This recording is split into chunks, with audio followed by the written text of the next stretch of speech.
საღამო მშვიდობის თბილისის დროით ზუსტად 7 საათი ეთერში აპოსტების მთავარი საინფორმაციო გამოშვება. მე ანა აშორდია ვარ, ახალ ამბებში ნახავთ.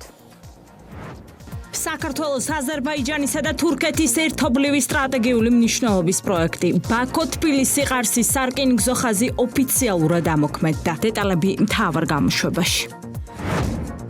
ბიძინა ივანიშვილის მორიგი ქველმოქმედება და კიდევ ერთი მასშტაბური პროექტი ფონდ ქართუსგან. საქართველოში მალე ყველაზე დიდი დინო პარკი გაიხსნება. რატომ იქცა ქვეყნისთვის სასარგებლო პროექტი ოპოზიციის სპეკულაციების საბაბად, აბსურდული ბრალდებები და დეზინფორმაციის მხილება. სახელმწიფო დეპარტამენტის დელეგაციის მკაფიო გზავნილი ოპოზიციას და ოპოზიციის თავის მართლება. რა პოლიტიკურ შეცდომებზე საუბრობენ საქართველოში ვიზიტის შემდეგ შტატების წარმომადგენლები და რას პასუხობენ მათ ოპოზიციური პარტიებიდან.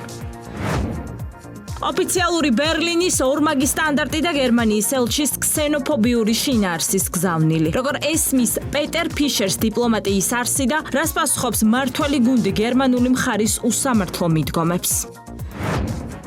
ყალბი ისტორიები, ფიქტიური დოკუმენტები და უკანონო სქემები. პროკურატურისა და ამერიკის შეერთებული შტატების საელჩოს რეგიონული უსაფრთხოების სამსახურის ერთობლივი ოპერაციის შედეგად 2 ორგანიზებული დანაშაულებრივი ჯგუფი გამოავლინეს. რა მტკიცებულებები დევს საქმის მასალებში.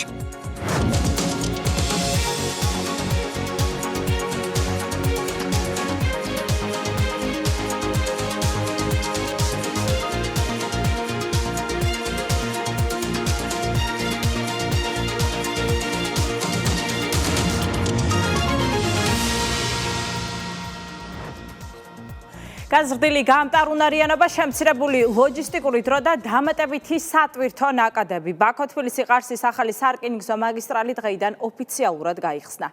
საქართველოს, აზერბაიჯანისა და თურქეთის ერთობლივი სტრატეგიული პროექტი ევროპასა და აზიას შორის სატრანსპორტო კავშირებს აძლიერებს და შუა დერეფნის მნიშვნელობას კიდევ უფრო ზრდის. ევროპასა და აზიას შორის მზარდი სატვირთო ნაკადების ფონზე ბაქო-თბილისი-ყარსის სარკინიგზო ხაზი რეგიონის ერთ-ერთ მნიშვნელოვან ლოჯისტიკურ მარშრუტად ყალიბდება.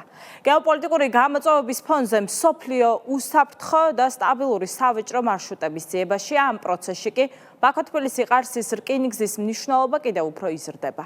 ისტორიული პროექტის გახსნის ცერემონიას საქართველოს პრემიერ-მინისტრი და მეზობელი ქვეყნების ხელისუფლების წარმომადგენლები ესწრებოდნენ. პირდაპირ ეთერში ნუცა კოროშინაძე გვერდება, ნუცა გისმენთ.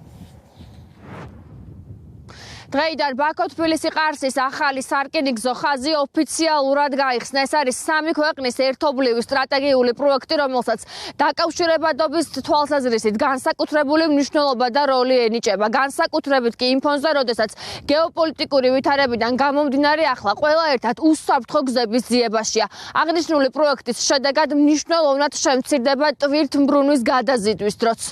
ბაქო-თბილისი-ყარსის ახალი სარკინიგზო ხაზი ოფიციალურად ამოქმედდა. ისტორიული მნიშვნელობის ინფრასტრუქტურული პროექტი, რომელიც ჩინეთსა და ცენტრალურ აზიას, კასპიის ზღვისა და საქართველოს გავლით, თურქეთსა და ევროპასთან აკავშირებს, წარმოადგენს მნიშვნელოვან ნაბიჯს რეგიონული თანამშრომლობის გაღრმავების, ეკონომიკური დაკავშირებადობის გაძლიერებისა და საქართველოს, როგორც ევროპასა და აზიას შორის საიმედო სატრანსპორტო და ლოგისტიკური ჰაბის პოზიციის გამტკიცების მიმართულებით. ახალი სარკინიგზო ხაზის ოფიციალური გახსნის ღონისძიებაზე სიტყვით გამოსვლისას პრემიერ-მინისტრმა ხაზი გაუსვა სატვირთო გადაზიდვების მოცულობის ყოველწლიურად მზარდ დინამიკას. ხაზის სრულ ექსპლუატაციაში შესვლით პროექტის გამტარუნარიანობა 5 მილიონ ტონამდე გაიზრდება, რაც რეგიონს ტვირთების დამატებით ნაკადების გატარების შესაძლებლობას მისცემს და მნიშვნელოვნად გააძლიერებს მის სატრანსპორტო პოტენციალს. სრულმასშტაბიანი ოპერირება ასევე მნიშვნელოვნად შეუწყობს ხელს აზიასა და ევროპას შორის ტვირთების გადაზიდვის დროის შემცირებას.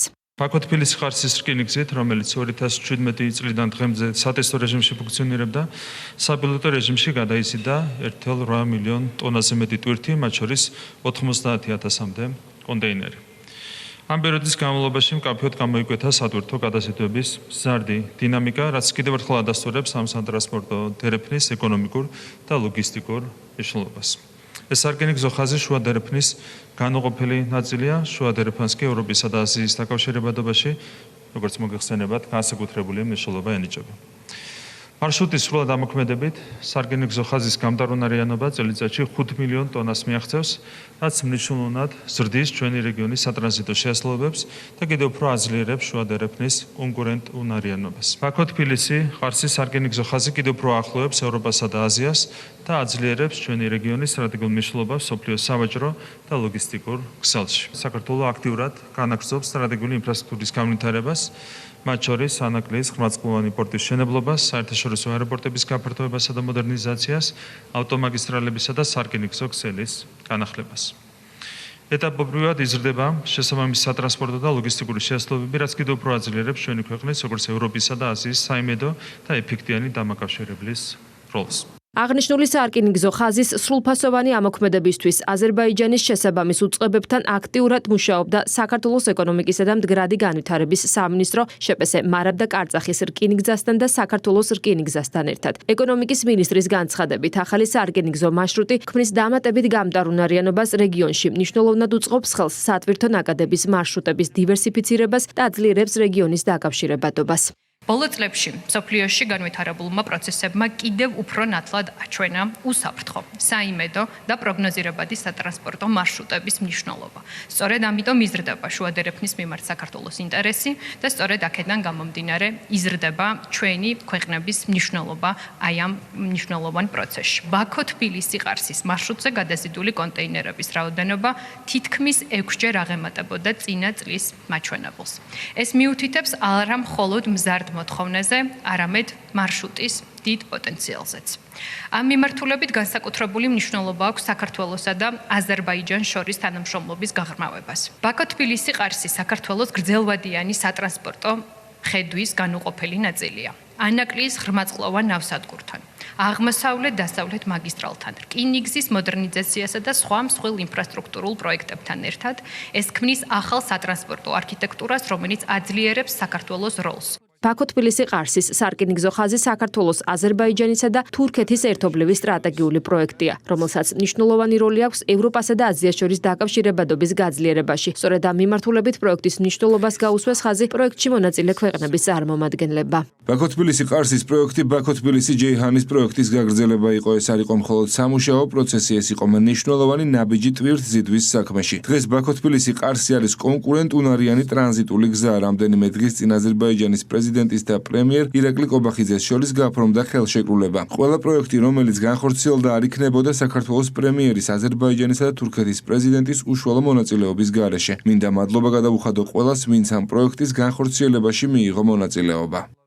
მოხარული ვარ, რომ ბაქო-თბილისი ყარსის რკინიგზის სრული დატვირთვით ამუშავება დღეს უკვე შესაძლებელია. პირველ რიგში ბატონ პრემიერ-მინისტრს ირაკლი კობახიძეს მინდა მადლობა გადავუხადო ჩვენი მასპინძლობისთვის და პატივისცემა გამოვხატო ჩვენი მეგობარი ქვეყნის, საქართველოს მთავრობის მიმართ. ჩვენ ვხედავთ თურქეთს, საქართველოსა და აზერბაიჯანს შორის ძლიერი თანამშრომლობისა და საერთო ხედვის პირველ ნაბიჯებს. ამ განვითარებით ბაქო-თბილისი ყარსის რკინიგზა შუა დერეფანში უმნიშვნელოვანეს როლს შეასრულებს, რასაც ძალიან დიდი მნიშვნელობა აქვს საერთაშორისო ასპარეზზე, რადგან კრიზისულ პირობებში ძალიან მნიშვნელოვანია ალტერნატიული გადაზიდვის საშუალების არსებობა.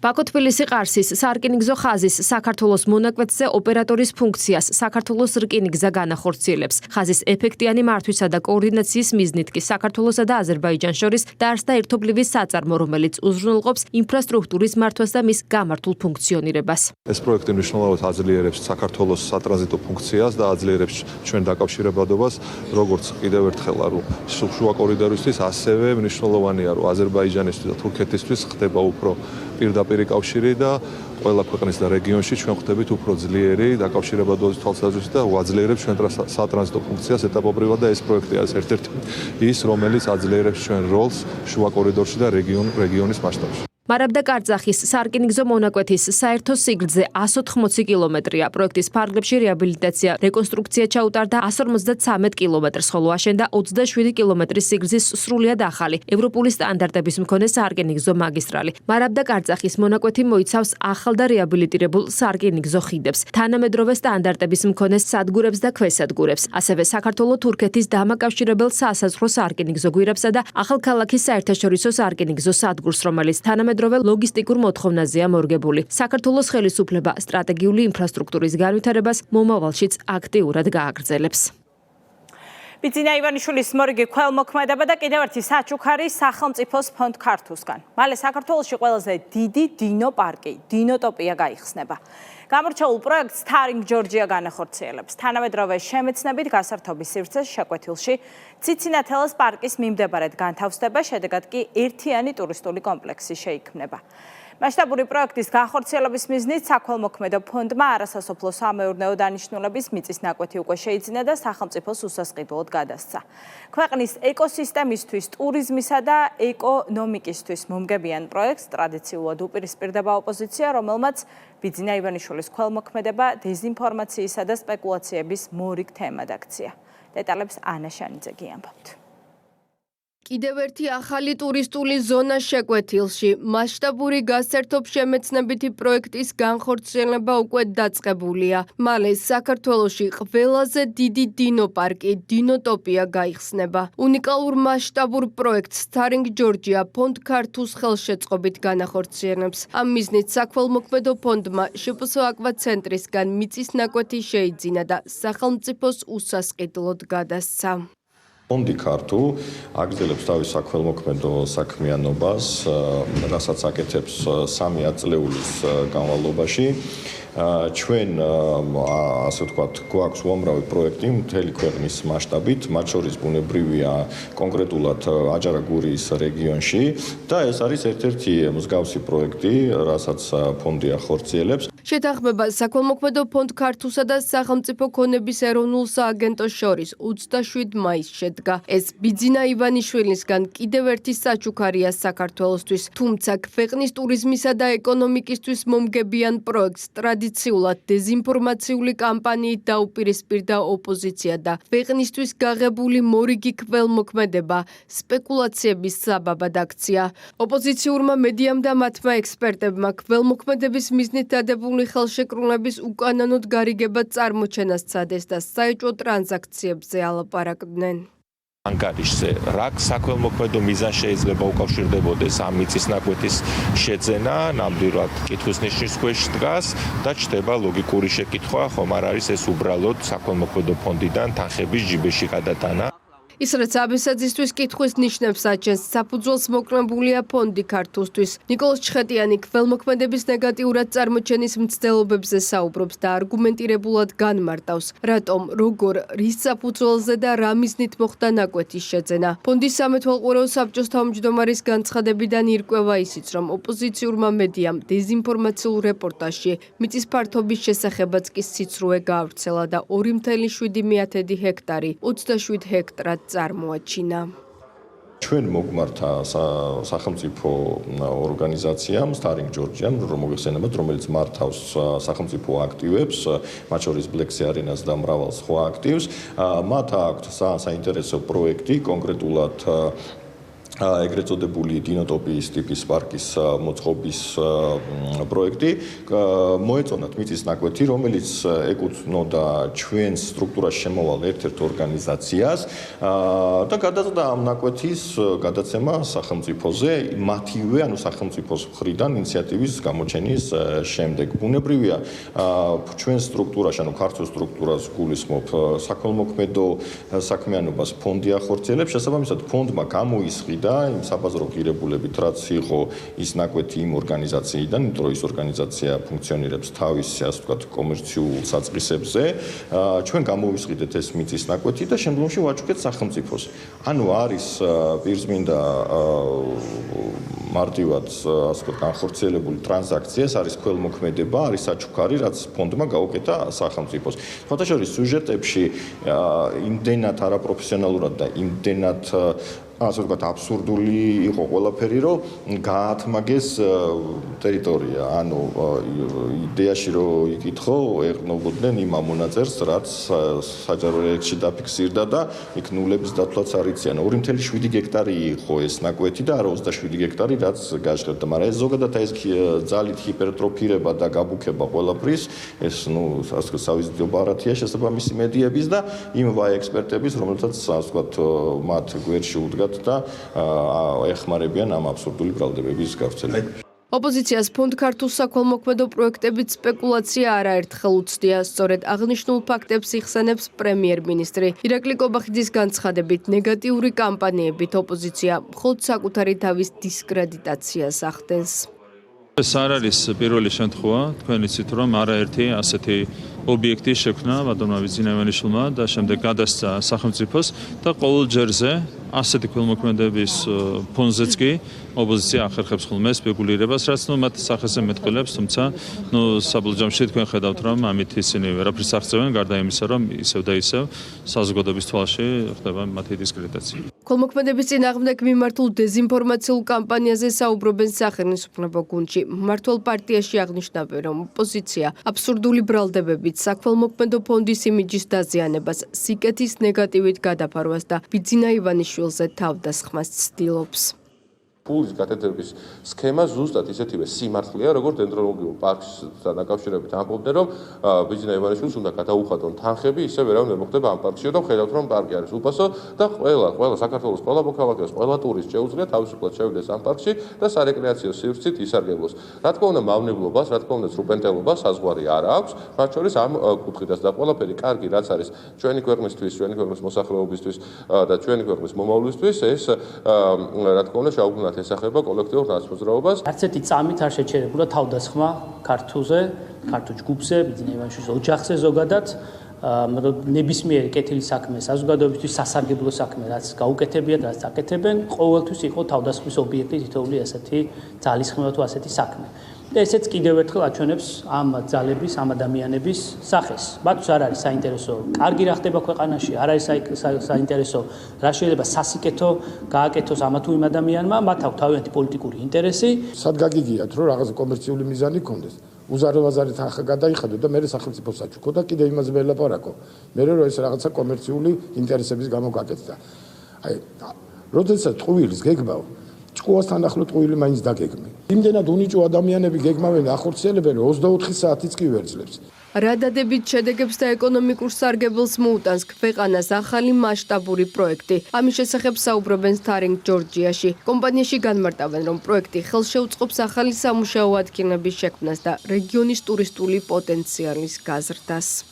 შეკვეთილი განსაკუთრებით საინტერესო არის ოჯახური ტიპის დასვენებისთვის. შესაბამისად, ჩვენს გუნდს გაუჩნდა იდეა და სურვილი, რომ ციცინათელის მიმდებარედ კიდევ ერთი საინტერესო პარკი გაგვეჩინა, რომელიც განსაკუთრებით მნიშვნელოვანი იქნებოდა შეკვეთილის ასაკით პატარა დამსვენებლებისთვის. ქართულს საჩუქარი არ არის მხოლოდ საქართველოსთვის, ეს არის ყველა იმ ადამიანისთვის, როგორც ქართველისთვის, ისევე უცხოელისთვის, რომელიც გეგმავს შავი ზღვისპირეთში დასვენებას და კონკრეტულად შეკვეთილში. და ასევე ეს არის არაჩვეულებრივი შესაძლებლობა ადგილობრივებისთვის დასაქმების კუთხით, რომ აღარაფერი აღარ თქვათ იმაზე, რომ იქნება არაჩვეულებრივად საინტერესო სივრცე ოჯახური დასვენების მსურველთათვის, რადგან ეს იქნება საკმაოდ დიდ ტერიტორიაზე მოწყობილი საგანმანათლებლო რეკრეაციული სივრცე, რომელიც მოსულ სტუმრებს სხვადასხვა პრეისტორიულ სამყაროში ამოგზაურებს. Starring Georgia-ს ეკოსისტემა, ფლექსი არენა, სოციალურ სივრცეს, მუსიკოსთა პარკს, ციცინათელას პარკს, პარკს საქართველოს მინიატურებში და ფილარმონიას მოიცავს. პანგი ამ ყველაფერს ჰეკატეს ბაღი და დინოტოპია შეემატება, რომელიც ბავშვებისთვის, ახალგაზრდებისა და შავი ზღვისპირეთის დამსვენებლებისთვის ერთ-ერთი საყვარელი ადგილი გახდება და იმ მრავალრიცხოვან მასშტაბურ საქველმოქმედო პროექტებს შეუერთდება, რომელიც ქვეყნისა და ქართველი ხალხისთვის ფონდ ქართულს ხელშეწყობით არაერთხელ განხორციელდა. საქართველოში გამართული შეხვედრების შემდეგ ამერიკის სახელმწიფო დეპარტამენტის დელეგაციის გზავნილები პოლიტიკური განხილვის საგანია თბილისში. ერთის მხრივ ვაშინგტონი ადასტურებს საქართველოს ხელისუფლებასთან ურთიერთობების გადატვირთვის მზაობას, მეორეს მხრივ კი განცხადებაში ოპოზიციის პოლიტიკურ შეცდომებზე მიუთითებს. საუბარია მანდატებზე უარის თქმისა და პარლამენტის ბოიკოტის საკითხზე, რასთან დაკავშირებითაც ჩვენი ინფორმაციით ოპოზიციურმა პარტიებმა შტატების დელეგაციის წევრებისგან კაცრი საყვედური მიიღეს. ნაციონალური მოძრაობა მიიჩნევს, რომ ახლა წარსულზე საუბრის დრო არ არის. ლელოში კი, რომელმაც უარი თქვა საპარლამენტო საქმიანობაზე ბოიკოტ შეცდომა უწოდეს. რაც შეეხება სახელისუფლებო გუნდს, ქართული ოცნება სრულად იზიარებს სახელმწიფო დეპარტამენტის დელეგაციის გზავნილებს და აცხადებს, რომ ქვეყნის სტაბილურ განვითარებას სწორედ რადიკალიზმი უშლის ხელს. საუმე გობრონიძე კი ამბობთ. ვაშინგტონიდან თბილისში ოპოზიციას ხაზგასმით უთხრეს, რომ ბოიკოტი საკუთარი ქვეყნის დემოკრატიულ ინსტიტუციებს და მხარდამჭერების მიერ მინიჭებული მანდატების არ გამოყენება შეცდომა იყო და რომ შტატები ერთგულია კონსტრუქციული ურთიერთობების მხოლოდ სერიოზულ პოლიტიკურ იმ აქტორებთან, რომლებიც დაინტერესებული არიან საკუთარი ქვეყნის სტაბილურობით, სუვერენიტეტითა და კეთილდღეობით. ამ კაფეო გზავნილის ადრესატები დელეგაციის კრიტიკულ განწყობებს მალავდნენ და აუდიენციის დასრულების შემდეგ მედიასთან თქვეს მხოლოდ ის თუ რა ინფორმაცია მიაწოდეს თავად სახელმწიფო დეპარტამენტის წარმომადგენლებს. მას შემდეგ კი რაც შტატების საელჩომ ოფიციალური განცხადება გაავრცელა, ოპოზიციასაც განმარტებების გაკეთება მოუწია. ვაშინგტონი განცხადებაში ოპოზიციის პოლიტიკურ შეცდომებზე პირდაპირ მიუთითებს. პოსტივიმ ოპოზიციის რიგებიდან მოიპოვა ინფორმაცია იმის შესახებაც, რომ შტატების დელეგაციის წევრებისგან დახურულ შეხვედრაზე მკაცრი საყვედურიც კი მიიღეს და თუ აქამდე ნაციონალურ მოძრაობაში ბოიკოტს შეცდომად არ აღიარებდნენ, შეხვედრის შემდეგ ამბობენ, რომ ახლა წარსულზე საუბარი ვერაფერს შეცვლის. ლელოში კი სადაც თავად თქვეს უარი საპარლამენტო საქმიანობაზე, ბოიკოტს შეცდომა უწოდეს.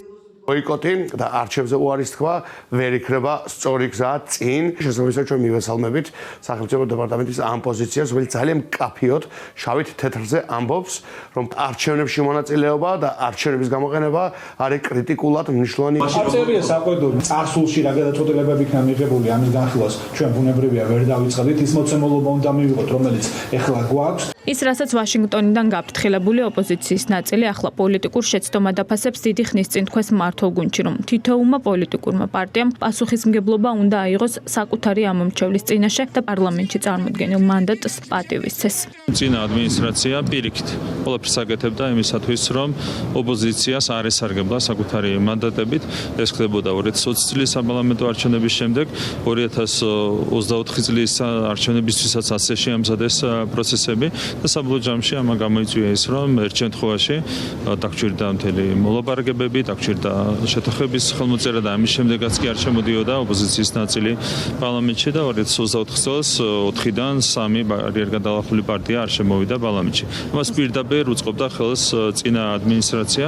მოხარული რომ ახალი ადმინისტრაციის მიდგომა არის განსხვავებული. ერთი მთავარი საკითხი, რაც ხელს უშლიდა ურთიერთობების გაჯანსაღებას ორ ქვეყანას შორის და პირიქით აუარესებდა ურთიერთობებს. იყო სწორედ უსამართლობა, წინა ადმინისტრაციის უსამართლობა, რაც გააფუჭა უსამართლობამ, ის შეიძლება გაასწოროს მხოლოდ სამართლიანმა მიდგომამ, ურთიერთპატივისცემაზე დაფუძნებულმა ურთიერთობებმა. ეს არის ჩვენი მოწოდება, რა თქმა უნდა, ჩვენი ამერიკელი კოლეგების მიმართ. თბილისის ამ პოზიციას ემთხვევა ვაშინგტონის მიდგომაც. სახელმწიფო დეპარტამენტის დელეგაციამ საქართველოს მთავრობას კონსტრუქციულ მომავალზე ორიენტირებულ ურთიერთობასთან დაკავშირებით ტრამპის ადმინისტრაციის მზადყოფნა გაუზიარა. საინტერესო საუბარი ქონდა ვიზიტის ფარგლებში.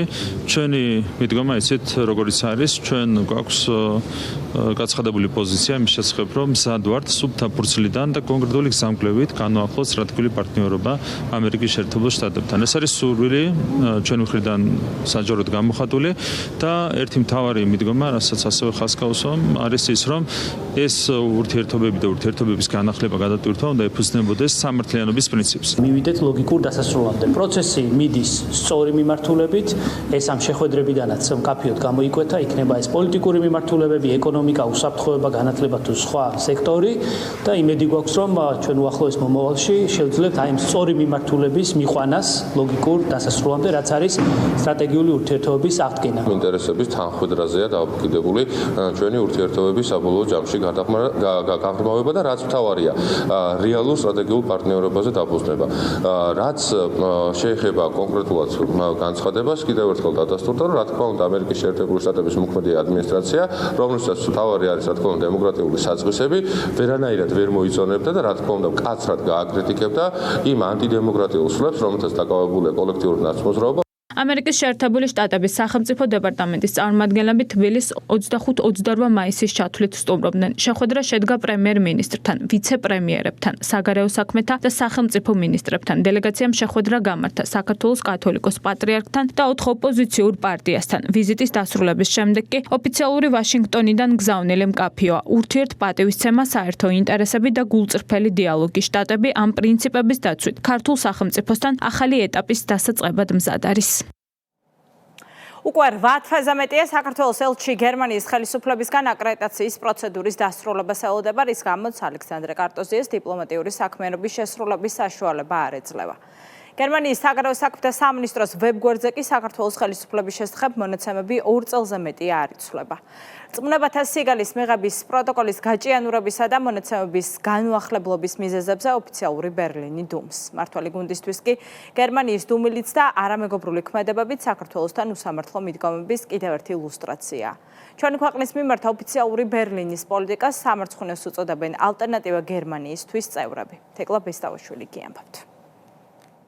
გერმანიის საგარეო საქმეთა მინისტრის ქმედებები ეწინააღმდეგება დიპლომატიის ნორმებს და არაფერია სხვა თუ არა პროვოკაცია. გერმანელი ევროპარლამენტარი მისი ქვეყნის მთავრობის მხრიდან საქართველოს წინააღმდეგ მიზან მიმართულ პროვოკაციად და დიპლომატიური ნორმების უგულებელყოფა დაფასებს ფაქტს, რომ უკვე მერვე თვეა, რაც ოფიციალური ბერლინი საქართველოს ელჩისაგან რწმუნებათა სიგელს არიბარებს. პარალელურად გერმანიის საგარეო საქმეთა სამინისტრო ოფიციალურ ვებგვერდზე არაახლებს საქართველოს ხელისუფლების შესახებ ოფიციალურ მონაცემებსაც. გერმანელი ევროპარლამენტარისთვის ამ ქმედებებს ერთადერთი ახსნა აქვს, რომ ოფიციალური ბერლინისთვის, როგორც ჩანს, საქართველოში კონსტიტუციის შესაბამისად ჩატარებული საპარლამენტო და საპრეზიდენტო არჩევნების შედეგები მიუღებელია.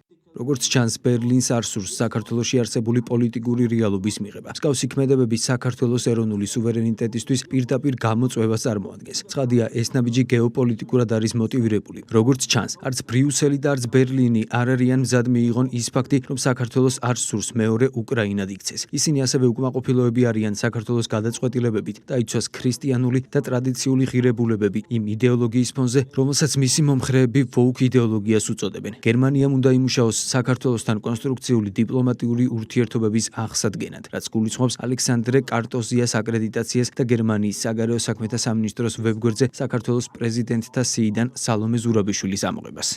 ეს ის თემებია, რომელთა შესახებ განმარტებებს საქართველო ბერლინისგან დიდი ხანია ითხოვს და უშედეგოდ ელის. რატომ არ რეაგირებს გერმანიის საგარეო უწყება თბილისის მოთხოვნაზე, პრემიერ-მინისტრი ბერლინის არასერიოზულ ქმედებებზე საუბრობს, რაც ირაკლი კობახიძის განცხადებით ისეთივე არასერიოზულია, როგორც საქართველოში გერმანიის ელჩის ქმედებები. ძალიან სამწუხაროა ეს ყველაფერი, თან საქმე ეხება გერმანიას, რომელიც ისტორიულად გამოირჩეოდა როგორც პრინციპებზე დაფუძნებული სახელმწიფო. ეს პრინციპები სადღაც რაც არის ძალიან დასანანი და ძალიან სამწუხარო. ვებგვერდზეც კი რო ვერ ახერხებენ ინფორმაციის განახლებას, ეს უკვე სრულიად არასერიოზულია, აღარაფერს ვამბობ, რა თქმა უნდა, ბევრ სხვა ქმედებაზე და ელჩისთვის შეხვედრის არჩევნიც არის, რა თქმა უნდა, ამის მორიგი გამოხატული. ოფიციალური ბერლინის მხრიდან ქართველი ხალხის არჩევანის უგულებელყოფაზე საუბრობენ სახელისუფლებო გუნდში. ამბობენ, რომ ეს არის უსამართლო მიდგომა და უპატივცემულო დამოკიდებულება საქართველოსა და ქართველი ხალხის მიმართ. ჭირვეული ბავშვის საქციელს გავს მთელი ეს პროცესი. თითოეული ჩემი აღარ მიგვიშეს თითოეული გამოვლინება, იქნება ეს ელჩის ქმედება, იქნება ეს ინფორმაციის განახლებაზე უარი თუ ასე შემდგომ. ეს არის ბუნებრივი პროცესი. მე ამ თითოეულ ასე დეტალზე არ გავამახვილებდი ყურადღებას. აქ თავარი არის ის, რომ გერმანიის ხელისუფლებას აქვს აი ამგვარი უსამართლო დამოკიდებულება საქართველოსადმი და სადაც ამის ტექნიკურად ამის შესაძლებლობა მიეცემათ, ასე ავლენენ საკუთარ დამოკიდებულებას და უპატივცემულობას საქართველოს სახელმწიფოს მიმართ. მე დარწმუნებული ვარ, რომ მოევლება მივალთ ჩვენი მომენტამდე, მათ შორის იმედია ახალი ელჩის პირობებშიც, უახლოეს მომავალში, რომ ჩვენ აი ეს გაუგებრობები ჩავაბაროთ წარსულს და შევძლოთ, რომ ურთიერთობები აღვადგინოთ. გერმანიის ეგრეთ წოდებულ ელჩს შეგვიძლია უთხრათ, რომ მიიღოს საქართველოს პარლამენტის საგარეო ურთიერთობათა კომიტეტის თავმჯდომარის რჩევა, რომ იგი IT-ის სპეციალისტს მიახმარს, რათა უზრუნველყოფილი იყოს ფაქტების კონსტატაცია, ფაქტების დადასტურება გერმანიის საგარეო საქმეთა სამინისტროს ოფიციალურ ვებგვერდზე. თურმე იგი ვერ ახერხებს Mercedes-ის, Volkswagen-ის სამშობლო ქვეყანა ვერ ახერხებს თურმე რომ ინფორმაცია განაახლოს საქართველოსთან დაკავშირებით, მაგრამ სირიასთან და რუსეთის ფედერაციასთან დაკავშირებულს ანახლებს. ეს კიდევ ერთხელ ანტაგონისტურ დამოკიდებულებას წარმოაჩენს არა მხოლოდ ქართული ოცნების ხელისუფლების მხრიდან, არამედ ზოგადად სახელმწიფოს მხრიდან და საქართველოს მოსახლეობის მიმართ. რატომ არ ახდება ინფორმაცია პერიოდულად სხვა ქვეყნების შემთხვევაში, მაშინ, როდესაც საქართველოს შემთხვევაში თითქმის ორწლიანი შეფერხებაა, ან რა მოტივით აჭიანურებს ბერლინი საქართველოს ელჩის აკრედიტაციას, ამ დრომდე დუმს გერმანიის საგარეო უწყება.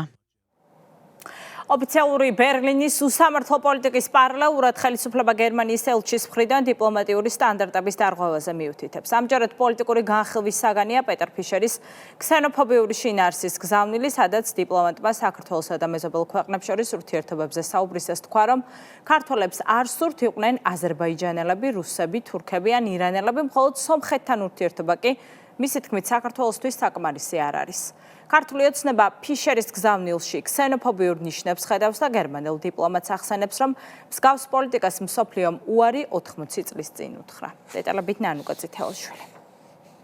რა ხდება მაშინ, როცა ქართველების სახელით საუბარს ცდილობს პეტერ ფიშერი, რომელიც, როგორც ჩანს, ქართულ საზოგადოებას არც იცნობს და მეტიც, მის მიმართ სათანადო პატივისცემაც არ გააჩნია. მის უცვლელ ანტიქართულ და არადიპლომატიურ დისკურსთან ქსენოფობიური შინაარსის გზავნილებიც ერთვის. გერმანელმა დიპლომატმა თქვა, რომ ქართველების ნაწილმა იცის ევროკავშირში გაწევრიანების ბენეფიტები, ნაწილს კი უბრალოდ არ სურთ იყვნენ აზერბაიჯანელები, რუსები, თურქები ან ირანელები. ზოგიერთმა ქართველმა ზუსტად იცის რა არის ევროკავშირი და მასში გაწევრიანება. სხვები უბრალოდ ამბობენ, მე ვარ ქართველი, მაშასა და მე ევროპელი. სურს ევროპული მომავალი ჩემი შვილებისთვის და ამასთან არ გამაჩნია უკეთესი ალტერნატივა. არ მსურს ვიყო თურქი, ირანელი ან აზერბაიჯანელი, მხოლოდ სომხეთთან ერთად ყოფნა შესაძლოა არასაკმარისი იყოს.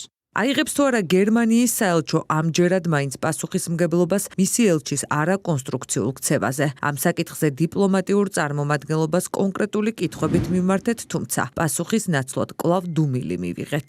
აპირებს თუ არა საელჩო გააკეთოს განმარტება თუ რას ეფუძნება ელჩის ეს საკმაოდ საკამათო განცხადება იმ ერთან დაკავშირებით, რომელსაც 2000 წლიანი სახელმწიფოებრიობის ისტორია აქვს და რატომ უნდა გახდნენ ქართველების სხვა ეთნოსის. ხომ არ ფიქრობთ, რომ აღნიშნული განცხადება გარდა შესაძლო ქსენოფობიურისა ასევე შეიცავს გარკვეულ პროვოკაციულ ელემენტებს, რადგან საქართველო წარმოადგენს არაერთი ეთნიკური ჯგუფით დასახლებულ ქვეყანას, სადაც თანაცხოვრება საუკუნეების განმავლობაში ურთიერთპატივისცემის საფუძველზე მიმდინარეობს და რაც თავის მხრივ გამორიცხავს რომელიმე ეთნოსის დაკნინებას.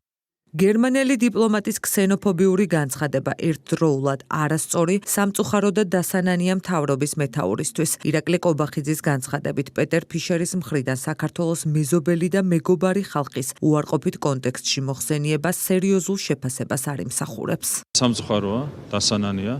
თან საუბრობს ჩვენს მეგობარ ქვეყნებზე, მეგობარ ხალხებზე და როდესაც საბოლოო ჯამში გამოდის, რომ მათ რაღაცნაირად უარყოფით კონტექსტში მოიხსენიებს, არ ვიცი ეს არანაირ დადებით და ასე ვთქვათ, სერიოზულ შეფასებას არ მისახურებს. დესტრუქციით გამორჩეული ელჩის დაცვა და მისი ქსენოფობიური განცხადების გამართლება კვლავ სცადეს ოპოზიციაში. ნაციონალურ მოძრაობაში დღეს თქვეს, რომ საქართველოს მეგობარ ქვეყნებთან გამიჯვნისას ფიშერმა არა კონკრეტული სახელმწიფოები, არამედ მათი პოლიტიკური სისტემები იგულისხმა. ალბათ პოლიტიკური სისტემა იგულისხმა, მის პოლიტკორექტულობა არ გახმობთ ისეთი, რომ ამ ქსენოფობიურ განცხადებას აკეთებდეს, ნამდვილად ამაში დარწმუნებული ვარ. პეტერ ფიშერის აღნიშნულ განცხადებაში მართველი გუნდისთვის არა მხოლოდ ქსენოფობია, არამედ ელჩის ხედვებიც იკითხება. როგორც ჩანს, დიპლომატს სჯერა, რომ საერთო ევროპული იდენტობა ეროვნულ იდენტობაზე მაღლა დგას. საპარლამენტო უმრავლესობის წევრების განცხადებით მსგავს პოლიტიკას მსოფლიომ უარი 80 წლის წინ უთხრა. ბატონი პეტერის ამ ფრაზიდან ნათლად ჩანს, რომ იგი საკუთრივ ქართველად ყოფნას არასაკმარისად თვლის. საჭიროა ქართველი დამატებით მეორე იდენტობას ფლობდეს. საინტერესოა, ასე ფიქრობს თუ არა იგი გერმანელობაზეც. სინამდვილეში ესაა გერმანიის ისტორიით დაღდასმული მგრძნობელობა, როდესაც წარსულის გაქრობა უფრო დიდ იდენტობაში გათქვეფით წარმოგიდგენია და ეს მის ბოლო ინტერვიუშიც კარგად ჩანს. ჩვენ გვქონდა მეორე მსოფლიო ომის შედეგად გაყოფილი განადგურებული ქვეყანა ევროკავშირი იყო ცივილიზებულ სახელმწიფოთა წრეში დასაბრუნებელი ბილეთი. საქართველოს ამ მხრივ არც თავისი წარსული აქვს გასაქრობი და არც ცივილიზებულთა წრეში დასაბრუნებელი ბილეთი ასაღები.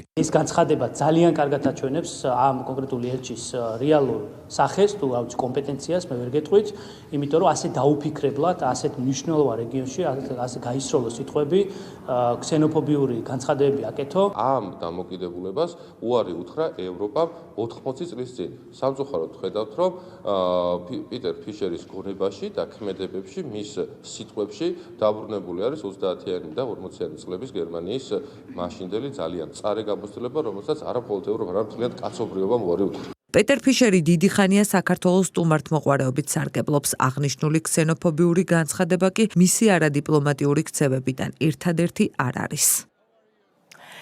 პრემიერ-მინისტრი პარლამენტს მთავრობის ყოველწლიურ ანგარიშს წარუდგენს. დოკუმენტი გასული წლის 1 ივნისიდან მიმდინარე წლის მაისის ჩათვლით პერიოდს მოიცავს და მთავრობის პროგრამით განსაზღვრულ მიზნებსა და მიღწეულ შედეგებს აერთიანებს. 88 გვერდიანი დოკუმენტი სფეროების მიხედვით არის დაყოფილი და ყველა გატარებულ რეფორმას თუ გამოწვევას მოიცავს, მათ შორის ეკონომიკურ და სოციალურ საკითხებს, საგარეო პოლიტიკას, ჯანდაცვას და განათლებას. ანგარიში ნათქვამია, რომ მთავრობამ საანგარიშო პერიოდში განაგრძო ეფექტიანი გამჭვირვალე და მოქალაქეებზე ორიენტირებული საჯარო მმართველობის განვითარება. გასულ წელს კი ქვეყანა გლობალურად გამორჩეული იყო მაღალი ეკონომიკური ზრდით. ანგარიში უკვე საკანონმდებლო ორგანოშია, ზეპირი მოსმენა კი ივნისის ბოლოს გაიმართება. ჩვენი ანგარიში მოიცავს ქვეყნის განვითარების აბსოლუტურად ყველა მიმართულებას.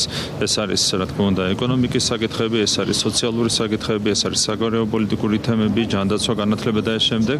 არის სრულფასოვანი ანგარიში, რომელიც მოიცავს აბსოლუტურად ყველა დარგს, ყველა მიმართულებას და რა თქმა უნდა, ამაზე უშუალოდ გვექნება საუბარი პარლამენტში, როდესაც უკვე მე პირადად წარსდგები პარლამენტარების წინაშე. ივნისის ბოლოს შედგება ანგარიშის ზეპირი მოსმენა და ველოდებით საინტერესო დისკუსიას.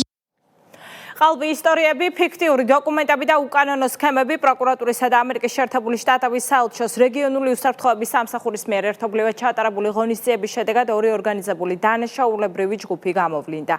დაკავებულია 3 პირი, კიდევ 6-ის მიმართ კი სისხლის სამართლებრივი დევნა დაიწყო. გამოძიების ინფორმაციით ბრალდებულები ამერიკაში თავშესაფრის მიღების მსურველ მოქალაქეებს ყალბ დოკუმენტებს უმზადებდნენ და არარსებულ ისტორიებს ქმნიდნენ. ასევე გამოვლენილია კიდევ ერთი ორგანიზებული დანაშაულებრივი ჯგუფი, რომელიც ყალბი დოკუმენტების გამოყენებით მოქალაქეებს ამერიკისა და კანადის ვიზის მიღებაში დახმარებას პირდებოდა. დეტალებით მარიამ რატიანი.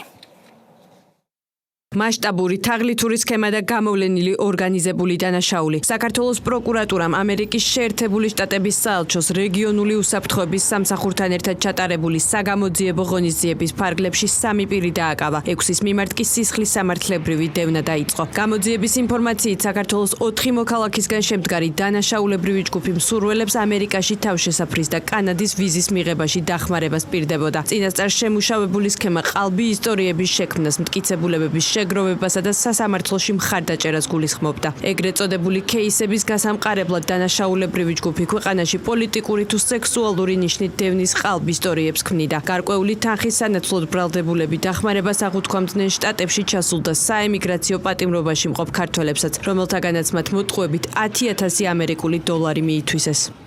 ორგანიზებული დანაშაულებრივი ჯგუფის წევრები ამზადებდნენ ყალბ დოკუმენტებს და სანაცვლოდ დიდი ოდენობით თანხებს ითხოვდნენ. კერძოდ, ყალბი ეგრეთ წოდებული кейსის შედგენის სანაცვლოდ 1000-დან 1500 ამერიკულ დოლარამდე თანხას, ხოლო ყალბი დოკუმენტების დამზადებისთვის 3000 ამერიკულ დოლარს.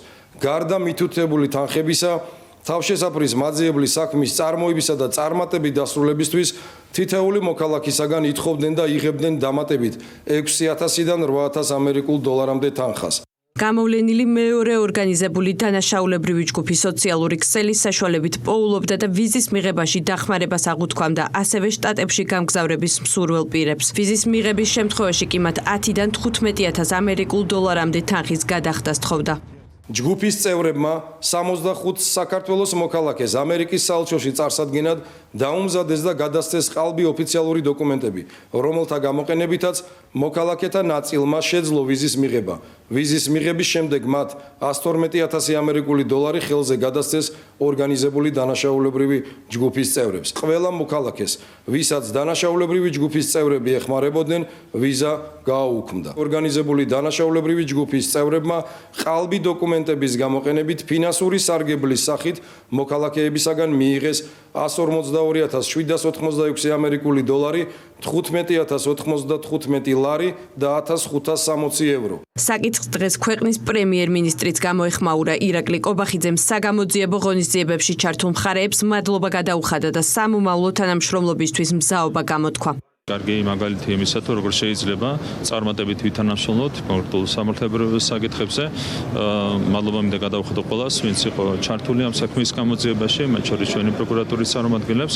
მომავალშიც, როგორც უკვე ვთქვი, მზად ვართ ასეთი თანამშრომლობისთვის. გამოძიება სისხლის სამართლის კოდექსის სხვადასხვა მუხლით მიმდინარეობს, რაც სასჯელის ზომა 9 წლამდე თავისუფლების აღკვეთას ითვალისწინებს. საქართველოს პროკურატურა საქმის შესწავლოს როგორც აღნიშნულ ფაქტებზე, ისე სხვა ეპიზოდებში მონაწილე პირთა დადგენისა და გამოვლენის მიზნით განაგრძობს. პრეზიდენტის სასახლეში შეჭრის საქმეზე დაკავებული 12 პირიდან 7-მა პროკურატურას საპროცესო შეთანხმების გაფორმების თხოვნით მიმართა, ყველა მათგანი სრულად აღიარებს და ინანიებს დანაშაულს. ამის გათვალისწინებით კი ბრალდების მხარე საპროცესო შეთანხმების გაფორმებას დათანხმდა, 7-ვე ბრალდებულს პირობითი მსჯავრი განესაზღვრება. სამართლებრივი პროცედურის დასრულებისთანავე აღნიშნული პირები გათავისუფლდებიან სხდომათა დარბაზიდან. მათ მიმართ ბრალად წარდგენილ ქმედებას აღიარებენ და ინანიებენ 12 ბრალდებულიდან 7 ბრალდებული. სახელმწიფო ბრალდებამ გამოხატა მზაობა და თანხმობა მათთან საპროცესო შეთანხმების გაფორმების თაობაზე.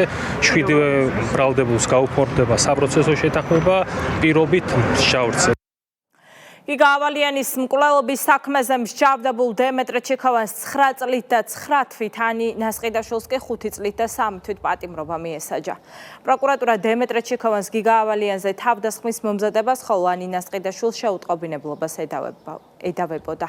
მოსამართლემ ორივე მათგანს სასჯელის მაქსიმალური ზომა შეუფარდა, თუმცა არასრულწლოვანთა მართლმსაჯულების კოდექსის თანახმად მათ სასჯელი 1/4-ით შეუმცირდათ. დემეტრე ჯინჯალიამ ახალგაზრდა მოსამართლემ უშიშრად სამართლიანი სიტყვით ღირსეულად დაიცვა ღირსეული ახალგაზრდის გიგა ავალიანის ღირსება. მე მას პირადად მადლობა უთხარი სხდომათა დარბაზში და კიდევ ერთხელ დიდი მადლობა მას ჩემგან. მან არა მარტო ჩემი შვილის ღირსება, არამედ მერწმუნედ ხალხო საქართველოს მომავალიც დაიხსნა გარკვეულ წილად. ამ განაჩენს საფუძვლად დაედო ჩვენს მიერ შეკრებილი და გამოძიებული საქმის მასალები და სასამართლოში გამოკვლეული მტკიცებულებები, კერძოდ ესენი გახლავთ მოწმეთა ჩვენებები, ვიდეოკამერის ჩანაწერები და ბრალდებულთა შორის არსებული მიმონწერები. ასევე ინფორმაცია ნომრების, დეტალურებისა და შემავალ-გამავალი ზარების სახით, რომელიც უთხოვარად დადასტურებს, რომ ამ ბრალდებულებმა რეალურად ჩაიდინეს ბრალად წარდგენილი ქმედება. ვინაიდან ბრალდებულების მხრიდან ადგილი ჰქონდა მასწავლებელზე ჯგუფურ ზალადობრივ თავდასხმას, რასაც გიგა ავალიანის სიცოცხლე შეეწირა, ეს არის უპრეცედენტო დანაშაული საქართველოს მასშტაბითაც და როგორც დაზარალებული ამბობს, მსოფლიოშიც არ ყოფილა მსგავსი. რა განსხვავება ხალხის მიერ არჩეული ხელისუფლებასა და deep state-ის გავლენით მართულ სახელმწიფოს შორის, როგორ ებრძვიან ოლიგარქიული ძალები კონსერვატიულ აზროვნებას და რა ფორმით ხდება ახალგაზრდებისთვის ფსევდოლიბერალური იდეების თავს მოხვევა. საკითხებთან დაკავშირებით ერთიანი ნეიტრალური საქართველო განცხადებას ავრცელებს და ევროპის კონტინენტზე არსებულ დემოკრატიულ კრიზისს ეწევს. ამის მაგალითად კი პარტიას პარის სენ-ჟერმენის გამარჯვების შემდეგ პარიზში განვითარებული მოვლენები მოჰყავთ, როდესაც საყოველთაო ზეიმმა აგრესიული ხასიათი მიიღო და არეულობაში გადაიზარდა. ერთიანი ნეიტრალურ საქართველოში მიიჩნევენ, რომ deep state-ის მომძლავრებული გავლენების ფონზე ევროპული საზოგადოება ტრადიციულ იდენტობას კარგავს, აქედან გამომდინარე, როგორც პარტიაში აცხადებენ, აუცილებელია ქართველი ხალხის ინფორმირება იმის შესახებ, რომ ევროკავშირის პერსპექტივაში რეალური დემოკრატიის გაძლიერების ნიშნები არ იკვეთება. ზოსო ელისაშვილი გიამბობთ. დემოკრატიული კრიზისი, უკონტროლო მიგრაცია, LGBT პროპაგანდა, საფრანგეთსა და ევროკავშირში არსებულ მძიმე ვითარებაზე ნეიტრალური საქართველო განცხადებას ავრცელებს და deep state-ის გავლენებს ამხელს. პარტიაში პარის სენ-ჟერმენის მიერ ჩემპიონთა ლიგის თასის მოგების შემდეგ ქვეყანაში განვითარებულ მოვლენებზე, მასობრივ ძალადობაზე დაშავებულ სამართალდამცველებსა და 400 დაკავებულზე ამახვილებენ ყურადღებას, იხსენებენ 1998 წელსაც, როდესაც მაშინდელი თაობის ფრანგი გულშემატკივრები ეროვნული ნაკრების მიერ ისტორიაში პირველად მსოფლიო ჩემპიონატში გამარჯვებას მშვიდობიანად აღნიშნავდნენ. თაობაში არსებული სახეცვლილების მიზეზს კი ნეიტრალური საქართველოსთვის ბოლო 2 ათწლეულის განმავლობაში დამკვიდრებული მმართველობის ფორმა წარმოადგენს. ეს პირველი შემთხვევა არ არის, როდესაც საფრანგეთში ტრიუმფალური საფეხბურთო გამარჯვებების აღნიშვნა საყოველთაო ქაოსში გადაიზარდა. მსგავსი შემთხვევები 2018 წელს საფრანგეთის ნაკრების მიერ მსოფლიო ჩემპიონატზე გამარჯვებისა და გასულ წელს იმავე პარის სენ-ჟერმენის მიერ ჩემპიონთა ლიგის მოგების შემდეგაც დაფიქსირდა. სამწუხაროდ შარშან ზეიმი ტრაგიკულად დასრულდა და 2 ადამიანი დაიღუპა. საინტერესოა, რომ აღნიშნული მოვლენების შემდეგ სოციალურ ქსელებში გავრცელდა 1998 წელს გადაღებული კადრები, თუ როგორ აღნიშნავდნენ იმ თაობის ფრანგი გულშემატკივრები იმავე წელს ეროვნული ნაკრების მიერ ისტორიაში პირველად მსოფლიო ჩემპიონატის მოგებას. კარგად ჩანს, რომ ათასობით ადამიანი ყოველგვარი ძალადობისა და აგრესიის გარეშე ზეიმობდა და ერთმანეთს სიხარულს უზიარებდა. ზუსტად ისე, როგორც დიდ საფეხბურთო და ეროვნულ გამარჯვებებს უხდება. ბუნებრივია აუცილებლად გაჩნდება შეკითხვა. რა შეიცვალა 1998 წლიდან 2018 წლამდე და საფრანგეთში ტრიუმფალური გამარჯვების აღნიშვნა რატომ იღებს სულ უფრო ძალადობრივ ხასიათს? პასუხი ევროპაში ბოლო 2 ათწლეულის განმავლობაში დამკვიდრებულ მმართველობის ფორმაში უნდა ვეციოთ. 2000-იანი წლების მეორე ნახევრიდან ევროპის კონტინენტზე დემოკრატიული მმართველობის კრიზისი დაიწყო. ეტაპობრივად მომძლავრდა არაფორმალური ოლიგარქიული გავლენები და დღეს ევროპული ქვეყნების უდიდესი ნაწილი Deep State-ის კარნახით იმართება. ერთიან ნეიტრალურ საქართველოში განმარტავენ, რომ დაახლოებით 20 წლის წინ ევროპაში დემოკრატიული მმართველობის კრიზისი დაიწყო, რის პარალელურადაც არაფორმალური ოლიგარქიული გავლენები გაძლიერდა. მათმა ინტერესმა კი პოლიტიკური, ეკონომიკური და მედია საშუალებების მიღმა საგანმანათლებლო სისტემაც მოიცვა, რამაც ახალგაზრდებისთვის ფსევდოლიბერალური იდეების თავს მოხვევა და მათი გაუგუღმართებული ღირებულებებით აღზრდა განაპირობა. მივიღეთ შედეგი, როდესაც პოლიტიკურმა სისტემამ შეინარჩუნა ფორმა, თუმცა დაკარგა შინაარსი. დღესდღეობით რიგითი ევროპელი მოქალაქე, რომელიც ისჯება კონსერვატიული პოზიციისთვის და ტრადიციული ღირებულებების დაცვის გამო ფულინგის მსხვერპლი ხდება, მედია საშუალებებსა და სოციალურ ქსელებში კი გამუდმებით ფსევდოლიბერალური შეხედულებების ერთადერთ ჭეშმარიტებად გასაღების მცდელობებს აწყდება, არჩევნებზე მისულს ერთი შეხედვით განსხვავებულ პოლიტიკურ ძალებსა და კანდიდატებს შორის უწევს არჩევანის გაკეთება. სინამდვილეში კი როგორც წესი, პრაქტიკულად ყველა მათგანი Deep State-ის მორჩილია და მათ დავალებებს ასრულებს. ასეთ პირობებში, ერთი მხრივ Deep State-ის მორჩილი პოლიტიკოსების გადაწყვეტილებები, ხოლო მეორე მხრივ იმავე Deep State-ის გავლენებს დაქვემდებარებული ევროკავშირის დიქტატი ევროპულ სახელმწიფოებს საკუთარი თავის დამაზიანებელი ნაბიჯების გადადგმას აიძულებს. LGBT დღის წესრიგისა და გენდერული თეორიების დამკვიდრება, უკონტროლო მიგრაცია, ეკონომიკური გამოწვევების უგულებელყოფა, გართულებული ბიუროკრატია და უშინაარსო რეგულაციები განაპირობებს, რომ ევროპული საზოგადოება ტრადიციულ იდენტობას კარგავს და პარალელურად ღარიბდება, რაც სტატისტიკური მონაცემებით დასტურდება. ინერციით, რიგითი ევროპელი მოქალაქის კეთილდღეობის ხარისხი დღემდე მაღალია, თუმცა ისიც ფაქტია, რომ 2008 წელთან შედარებით სოფლიო ეკონომიკაში ევროპის წილი მკვეთრად შემცირდა. ქართული ოცნება დროულად უნდა გამოფხიზლდეს და ქართულ ხალხს სრული სიმართლე უთხრეს, რომ ევროკავშირი და ევროპული სახელმწიფოები, რომლებიც ემსახურებოდნენ საკუთარ ხალხებს, რის შედეგადაც დემოკრატიული მმართველობის საუკეთესო მაგალითად გამოდგებოდნენ, დღესდღეობით აღარ არსებობს და ასეთი ევროკავშირის დაბრუნების რაიმე ხელშესახები ნიშანი არ ჩანს. განცხადებასთან დაკავშირებით დამატებითი კომენტარები გააკეთეს ერთიან ნეიტრალურ საქართველოში პარტიაში. ამბობენ, რომ ევროკავშირის ქვეყნები სხვადასხვა კუთხით, მათ შორის დემოკრატიული და ეკონომიკური თვალსაზრისით დეგრადაციას განიცდიან. საქართველომ კი პრაგმატული საგარეო პოლიტიკა უნდა აირჩიოს და უფუნქციო კავშირში გაწევრიანებაზე ზრუნვა შეწყვიტოს. ევროკავშირში ვითარება სულ უფრო მძიმდება. ამიტომ ეს მოლოდინი არის და დგას მხოლოდ ილუზიაზე, ეს ილუზია კი საფრთხეს უქმნის ჩვენი ქვეყნის სტაბილურობას, ჩვენი ქვეყნის ეკონომიკურ განვითარებას და ჩვენი ქვეყნის ინტერესების გატარებას. ამიტომ მოუწოდებთ ხელისუფლებას, რომ საზოგადოებას უთხრას სიმართლე, რადგან ყველაფერი ხელის გულზეა, ყველაფერი ჩანს და ქართული ოცნების ხელისუფლებამ უნდა შეცვალოს საგარეო პრიორიტეტები. დღეს პარადოქსული ის არის, რომ ჩვენ ხედავთ, რომ ევროპა და საფრანგეთი როგორც ევროპის ერთ-ერთი გული, რომელიც ყოველთვის აღიქმებოდა სტაბილურობის, მშვიდობის, კულტურისა და ინოვაციების ქვეყანა, დღეს ხედავთ, რომ გახდა არასტაბილურობის და არასტაბილურობის ერთ-ერთი კერად და ადგილობრივ მოქალაქეებს უკვე ეშინიათ საკუთარ სახლებთან გადაადგილება და საკუთარ ქუჩებში. საფრანგეთში მომხდარი არეულობა ევროპულ მედია საშუალებებსაც აშფოთებს. გამოცემა ევროპელი კონსერვატორების სტატიას სახელწოდებით საფრანგეთი ჩემპიონთა ლიგის ფინალში გამარჯვებას აღნიშნავს, ცივილიზაცია კი კვდება აქვეყნებს. პუბლიკაციაში კონკრეტული მაგალითებია მოყვანილი, თუ როგორ განვითარდა მოვლენები პარის სენ-ჟერმენის გამარჯვების შემდეგ და იმ ვანდალურ თუ ძალადობრივ ქმედებებზეა გამახვილებული ყურადღება, რისი მოწმეც რიგითი პარიზელები გახდნენ.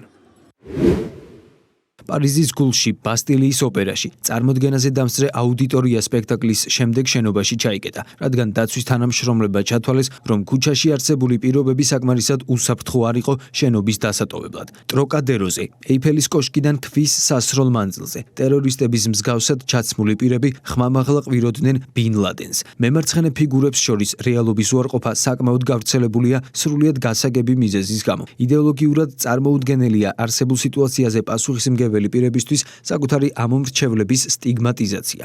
ფრანგები იძულებულნი არიან ადაპტირდნენ და შეეჩვიონ ძალადობის ტალღას, რომელიც ახლა გარდაუვალად ახლავს მთავარ საფეხბურთო შეჯიბრებებს. ეს არის ფეხბურთისთვის დამახასიათებელი პრობლემა, რაც შეიძლება აიხსნას იმ როლით, რომელიც იმიგრაციამ ითამაშა სპორტში ყველა დონეზე. რეგიონულ კლუბებში თეთრკანიანი მოთამაშეები ან ფრანგული წარმოშობის მოთამაშეები ახლა უმცირესობაში არიან, იმდენად, რამდენადაც ზოგიერთი მშობელი ერიდება შვილების გუნდებში გაშვებას. ამჟამად მოქმედი პოლიტიკური სიტუაციის გათვალისწინებით არ არსებობს მიზეზი ვივარაუდოთ, რომ სიტუაცია გაუმჯობესდება მომდევნო თვეებსა და წლებში.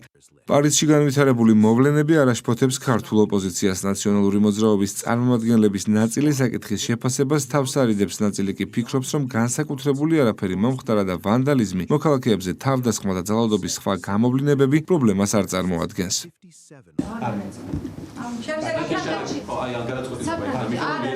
პრობლემა ქვეყანა არ არსებობს სოფლიოს მასშტაბით, მათ შორის არც ევროპაში და იმის ილუზია არავის არ გვაქვს, რომ უპრობლემო იქნება ევროკავშირის წევრი ქვეყნების ცხოვრება. კონკრეტული რაღაც არეულობა შეიძლება მოხდეს ნებისმიერ ქვეყანაში, ნებისმიერ დროს.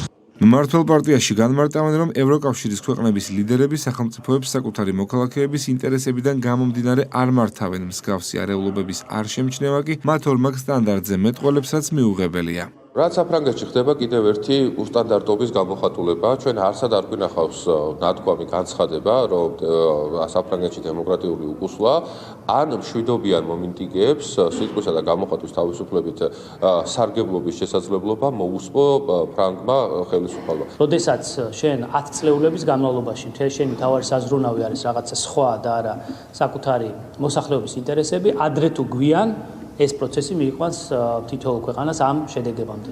და ასეთი შედეგები ჩვენ სხვა ქვეყანაშიც ვიხილეთ. პოლიტიკურ სპექტრში უსვამენ ხაზს, რომ დღევანდელი ევროპა საკუთარ თავს თავად აზიანებს.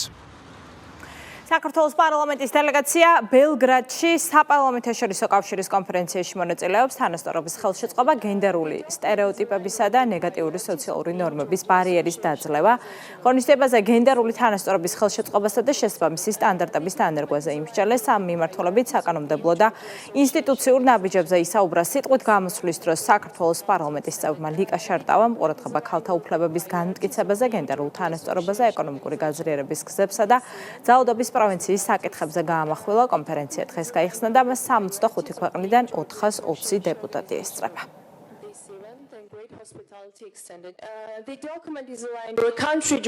დემოკრატიულ განვითარებაში ქალთა მნიშვნელოვანი როლის აღიარებით საქართველოს ბოლო 10 წლეულის განმავლობაში მნიშვნელოვანი ნაბიჯები გადადგა ქალთა უფლებების გაძლიერებისა და გენდერული თანასწორობის ხელშეწყობის მიმართულებით, როგორც საკანონმდებლო, ისე ინსტიტუციურ დონეზე. საერთაშორისო სტანდარტებისა და რეკომენდაციების გათვალისწინებით საქართველოს თანდათან გააძლიერა სამართლებრივი ჩარჩო და ინსტიტუციური მექანიზმები, რომლებიც მიზნად ისახავს ქალთა უფლებების დაცვასა და თანასწორობის ხელშეწყობას. 2023 წელს საქართველოს პარლამენტმა მიიღო ქალთა ეკონომიკური გაძლიერების სახელმწიფო კონცეფცია, რომლის მიზანია ქალთა ეკონომიკურ ცხოვრებაში მონაწილეობის გაზრდა, მათი ფინანსური დამოუკიდებლობის გაძლიერება და თანაბარი შესაძლებლობების მხარდაჭერა.